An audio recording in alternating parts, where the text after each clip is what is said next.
Director Chandrasekhar அவர்கள் பேசும்பொழுது, தனியொருவனுக்கு உணவில்லை எனில் ஜெகத்தினை அழித்திடுவோம் என்ற பாரதியாருடைய வரிகளை பற்றி பேசினார். எனக்கு அந்த வரிகளை கேட்கும் போதெல்லாம் தப்பாக பாடிவிட்டானே பாரதி, தப்பாக பாடிவிட்டானே பாரதி என்று தோன்றும். அதில் மட்டுமல்ல, சென்றிடுவீர் எட்டு திக்கும் கலை செல்வங்கள் யாவும் கொணர்ந்து இங்கு சேர்ப்பீர்னா, வெளிநாட்டில் இருக்கிறதெல்லாம் இங்கே கொண்டு வந்து சேருங்கடான்னு சொல்லிட்டான். அதுலேயும் எனக்கு உடன்பாடு இல்லை. சென்றிடுவீர் எட்டு திக்கும் கலை செல்வங்கள் யாவும் கொணர்ந்த அங்கு சேர்ப்பீர், கொண்டங்கு சேர்ப்பீர் இன்னும் பாடியிருக்கணும். இப்ப தனி ஒருவனுக்கு உணவில்லை எனில் சாப்பாடு போடுவோம் பாடியிருக்க வேண்டும். அவன் தனி ஒருவனுக்கு உணவில் சாப்பாடு போடுவோம். ஜெகத்தினை எதுக்கு அழிக்கணும்? ஜெகத்தினை எதுக்கு அழிக்கணும்? சாப்பாடு போடுறதுக்கு தான் காத்து கிடக்குது. இயற்கையெல்லாம் விளைந்து கொட்டுகின்றது. மழை பொழிந்தால் பயிர்கள் விளைகின்றன. அந்த அந்த ஈரம் நம்முடைய மனதில் இல்லையா? அந்த ஈரம், மழை பொழிந்தால் நிலம் ஈரமாகிறது, காய்ந்து போய்ந்த பாறை கூட ஈரமாகிறது. ஐயா, தனி ஒருவனுக்கு உணவில்லை எனில் உணவளிப்போ என்ற திட்டம் உண்மையாகவே மிகவும் பாராட்டப்பட வேண்டிய விஷயம். நான் செய்கின்ற விஷயங்களை இங்கே சொல்வதற்காக நான் வரவில்லை. தயாரிப்பாளர் சங்கம் எல்லோரும் ஒற்றுமையாக இருந்து ஒரு காரியத்தை செய்கிறார்கள் என்பது எனக்கு மிகவும் மகிழ்ச்சி தரக்கூடிய விஷயம். எல்லோரும் பசியோடு தான் வந்தோம். நான் பசியோடு தான் வந்தேன். பசியோடுனா பட்டினியோடு நாங்கள் சென்னைக்கு வரல. பட்டினியோடு, பசியோடு. பசினா என்ன பசி? கலை பசி. கலை புலி இங்க இருக்கிறாரு. கலை பசியோடு வந்தோம். வந்தவர்களுக்கெல்லாம் சாப்பாடு போடுறதுக்காக அங்கே காத்துட்டு எல்லாம் திட்டுவாங்க. என் கூட இருந்த ஃப்ரெண்ட்ஸ் எல்லாம் அவங்களுக்கு தெரியும். அவங்க பேர்கள்லாம் நான் சொல்றதுக்கு விரும்பலைன்னா விருப்பம் இல்லைன்னு அர்த்தம் இல்லை. அது சொல்ல வேண்டிய அவசியம் இல்லை. அது சொன்ன விஷயங்கள் மட்டும்தான் முக்கியம். என்னடா நம்ம சிரிச்சுக்கிட்டே வர்றான், சாப்பிட்ருப்பான் போல இருக்கு அப்படின்னு ஜோக் அடிச்சுட்டு, பசியினுடைய பசி எங்களுக்கு துன்பமே இல்லை, சந்தோஷமாக இருந்தோம். அந்த சந்தோஷம் இப்பொழுது இருக்கிறதா? இந்த பெயரெல்லாம் எடுத்த பின்னாடி இந்த நட்புரிமை உள்ளே இருக்கிறதா என்றால் இல்லை, இல்லை. அந்த பழைய ஆட்கள் செத்து போய்விட்டார்கள். பழைய நண்பர்கள் அல்லவா, அவர்களெல்லாம் அந்த குணங்களோடு அப்படியே இறந்து போய்விட்டார்கள். அது இறந்து போவதற்கு காரணமாக இருந்தது இந்த பெயரும் புகழும் பணமும் அத்தனையும். அப்படியான ஒரு புகழும் பெயரும் நமக்கு தேவையா? மனித உள்ளத்தை கொல்லக்கூடிய இந்த விஷம் நமக்கு தேவையா? தயாரிப்பாளர்களா நீங்கள்? தயாரிப்பாளர்கள் என்ன தயாரிக்கிறீர்கள்? படம் மட்டுமா? நடிகர்களை தயாரிக்கிறீர்கள், டைரக்டர்களை தயாரிக்கிறீர்கள், கதைகளை தயாரிக்கிறீர்கள், தியேட்டர் உரிமையாளர்களை தயாரிக்கிறீர்கள், ரசிகர்களை தயாரிக்கிறீர்கள், இசையமைப்பாளர்களை தயாரிக்கிறீர்கள். எதை நீங்கள் தயாரிக்கவில்லை?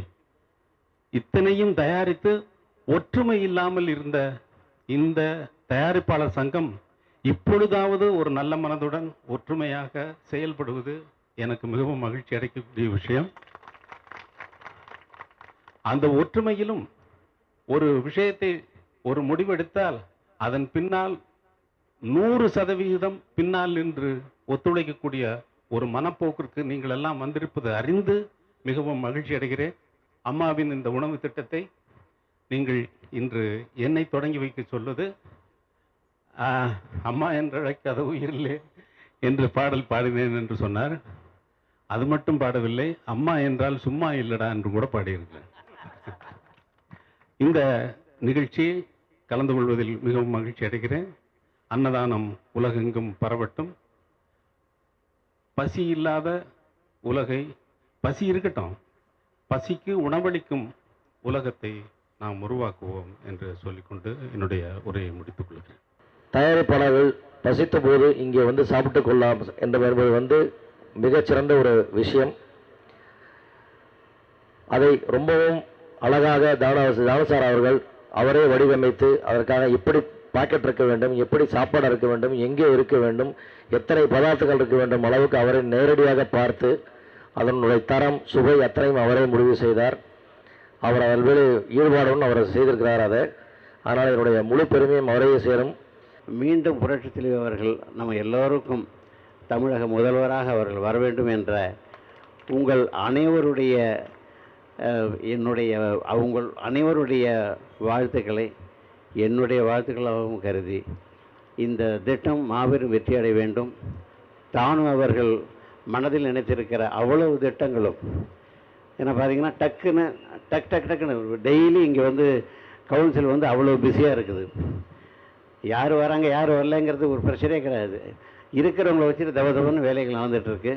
அனைத்து சிறிய தயாரிப்பாளர்களுக்கும் சரி பெரிய தயாரிப்பாளர்களுக்கும் சரி மிக நல்ல திட்டங்கள் காத்திருக்கு, நிச்சயமாக நிறைவேறும் என்று கூறிக்கொண்டு இந்த திட்டமும் மிகவும் பெரிய வெற்றியடைய வேண்டும் என்று சொல்லிக்கொண்டு அமர்கிறேன். வாழ்க வளர்க. வணக்கம். அம்மா உணவகம் என்ற பெயரிலே ஒரு அற்புதமான திட்டத்தை கொண்டு வந்தவர் நமது மக்களின் முதல்வர் அம்மா அவர்கள். மக்களை பற்றி சிந்திக்கிறவர்களால் மட்டுமே இது போன்ற திட்டங்களை அமுல்படுத்த முடியும். மக்களை பற்றி தினமும் ஓயாது நமது அம்மா அவர்கள் சிந்திக்கிறதுனால தான் இன்று தமிழ்நாடு இந்தியாவிலேயே ஒரு முதன்மையான ஒரு மாநிலமாக திகழ்கிறது. அந்த அற்புதமான திட்டத்தை கொண்டு வந்த அவர்கள் பெயராலே இன்று அதை ஒட்டி அதனுடைய வழியிலேயே ஒரு அற்புதமான திட்டத்தை இன்று இந்த தமிழ் திரைப்பட தயாரிப்பாளர் சங்கம் செயல்படுத்தியிருக்கிறது. அதனுடைய கிளை திட்டமாகத்தான் இதை எடுத்துக்கொள்ள வேண்டும். எப்படி அந்த திட்டம் மக்களுக்கு பயனுள்ளதாக இருக்கிறதோ அதுபோன்று இது தயாரிப்பாளர்களுக்கு ஒரு பயனுள்ள திட்டமாக அமுல்படுத்தப்படுகிறது. 90% தயாரிப்பாளர்கள் கஷ்டத்தில் இருக்காங்க. கஷ்டத்தில் இருக்கிறவங்க மட்டும் இல்லை, அந்த சாப்பிட்ற நேரத்தில் யார் இருந்தாலும் இங்கே சாப்பிடலாம் அப்படின்றதே ஒரு நல்ல விஷயம். பலர் அதை பண்ணிக்கிட்டு தான் இருக்கிறாங்க. அந்த தானு அவர்கள் அவர் ஆஃபீஸில் மத்தியான நேரத்தில் எப்படியும் ஒரு 10-20 பேர் சாப்பிட்டுக்கிட்டு தான் இருக்கிறாங்க. நண்பர் ராதாகிருஷ்ணன் ஆஃபீஸ்க்கு ராத்திரியில் போகிற பிரியாணி போடுறாரு. அதே போல் என்னுடைய ஆஃபீஸில் பிரியாணி போடலைனாலும் மத்தியான நேரத்தில் யார் வந்தாலும் அந்த 12:30 to 1:30 வரைக்கும் யார் வந்தாலும் சாப்பிட்டு போகணும். இப்படி பல தயாரிப்பாளர்கள் பண்ணிக்கிட்டு தான் இருக்கிறோம். அது ஒரு அமைப்பாக முதல் முறையாக பண்ணியிருக்கிறது வந்து பெரிய விஷயம், பாராட்டுக்குரிய விஷயம். நான் என்னுடைய வேண்டுதல், நானும் அந்த அமைப்பில் இருக்கிறதுனால, நான் வந்து தேர்ந்தெடுக்கப்பட்ட உறுப்பினர்ல இருந்தாலும் தமிழ் திரைப்பட தயாரிப்பாளர் சங்கத்தில் நானும் ஒரு உறுப்பினர் என்ற ஒரு இதில் என்னுடைய ஆசை, தனி மனிதனுடைய பசியை இன்று போக்குகிறேன். ஒவ்வொரு தயாரிப்பாளரின் குடும்பத்தின் பசியையும் நாங்கள் போக்க வேண்டும். அதற்கு தானு அவர்கள் தலைமையில் இருக்கின்ற இந்த அமைப்பு, ஏன்னா ஒரு செயல் வீரர்கள் அத்தனை பேரும் சேர்ந்திருக்கிறாங்க. நிச்சயமாக அவர்கள் கூடிய விரைவில் ஒவ்வொரு தயாரிப்பாளரும், நலிவுற்ற தயாரிப்பாளர்களின் ஒவ்வொரு குடும்பத்தின் வாழ்வாதாரத்தையும் அவர்கள் நிறைவேற்றுவார்கள் என்ற நம்பிக்கையோடு இந்த நல்ல நாளுக்காக இறைவனை வணங்கி விடைபெறுகிறேன். நன்றி, வணக்கம். நான் எலெக்ஷன் அப்போ தமிழ்நாடு ப்ரொடியூசர்லாம் போய் பார்ப்பேன். மேக்சிமம் பார்த்தீங்கன்னா எல்லாரும் 195 பேர் வாடகை வீட்டில் தான் இருக்காங்க. 5% வீடு வச்சுருக்காங்க. அந்த 5% பேரும் ஒரு கிரவுண்டில் வீடு கிடையாது. என்னடா இப்படி சொல்கிறேன்னு தப்பாக நினச்சக்கூடாது. கல்யாணம் சார், தெலுங்கு ப்ரொடியூசர்லாம் சென்னையில் இருக்காங்க. யாருக்குமே 7-8 கிரவுண்டுக்கு கம்மியாக மாம்பழத்தில் இடமே கிடையாது. நல்ல வசதியாக இருக்காங்க. அதனால இந்த மறுமலர்ச்சி வந்து எல்லாத்திலையும் ஏற்படுத்தணும். தானு சார் எனக்கு 40 ஆண்டுகள் நண்பர். அவர் மிகவும் நல்லவர். அவர் இருந்து இந்த நேரத்தில் தம்பி சிவா இந்த மாதிரி நல்ல ஒரு கோஆர்டினேட்டர்லாம் கிடைச்சிருக்காங்க. இதை வச்சு பல அற்புதங்களை செய்யலாம். 1000 படங்களுக்கு மேல் இசையமைத்துக் கொண்டிருக்கிறார். 1000 படங்களினுடைய இசையும் ஒரு பாடல் இன்னொரு பாடலை தொடாமலே போய் கொண்டிருக்கும். இப்பொழுதெல்லாம் பாடல்கள் தான் அந்த பாட்டிலேருந்து இந்த பாட்டில் அப்படின்றதெல்லாம் இல்லை. 6000-7000 பாடல் அவர் இசையமைத்திருக்கிறார். ஒரு பாடல் ஒரு பாடலை ஒட்டி வருவதா? இல்லை. அவர் ஒரு அட்சய பாத்திரம், அமுத சுரபி, இசையின் அமுத ஊற்று. அவர் தொடங்கும் இந்த அட்சய பாத்திரம், அன்னதான திட்டம், அம்மாவின் அன்னதாட்டம் திட்டம், காலம் காலமாக எங்கள் காலகட்டத்துக்கு பிறகும் இது தொடர்ந்து நடைபெறும் என்பது அறுதிட்டு உறுதிபடி சத்தியமாக சொல்கின்றேன். பல கோடி ரூபாய் வந்து இன்வெஸ்ட் பண்ணி படம் எடுக்கிற தயாரிப்பாளர்கள் வந்து இப்போ அம்மா திட்டம் தொடங்கி லஞ்ச் ப்ரொவைட் பண்ணுறாங்க. அந்த அளவுக்கு வந்து தயாரிப்பாளர்கள் சங்கத்துக்கு வந்து பணம் இல்லாத பற்றாக்குறையாது, அந்த அளவுக்கு இருக்குங்களா? நிஜமாக சொல்லணும்னா நீங்கள் கேட்டது கேள்வி ரொம்ப கரெக்ட்.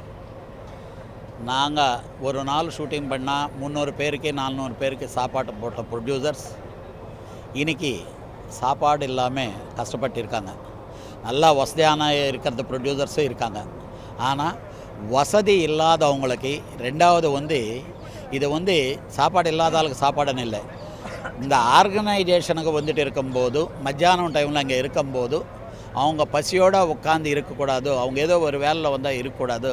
அந்த ஆர்கனைசேஷனில் ஆஃப்டர்நூனில் யார் வேலைக்கு வந்தால் கூட வந்து அங்கே சாப்பாடு கிடைக்கும். அது தவிர இது வந்து ஏதோ வந்து ஒரு பிச்சைக்காரன் மாதிரியோ அந்த மாதிரி பார்த்ததில்லை. But so many producer suffering,